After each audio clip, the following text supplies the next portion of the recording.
Did you know that LEGO actually made a set based on engines? Released in 1980, the LEGO Expert Builder Car Engines, set number 8858, was a 4-in-1 set that featured different engine types: a 2-stroke, a Boxer 6, a 3-cylinder inline, and a V6. And I wanted to build this set, but they are extremely rare and very expensive, so I decided to order the parts online. But due to the insane prices for these old parts, I needed to change a few things. So I settled on just one engine and I substituted some of the older parts. When the parts arrived, I got to work building.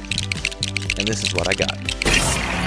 It's a simple 3-cylinder engine with 3 push rods, spark plug wires, and even a belt-driven fan. Even though this design is super simple and over 40 years old, I still think it's pretty cool and this is going to sit on my shelf.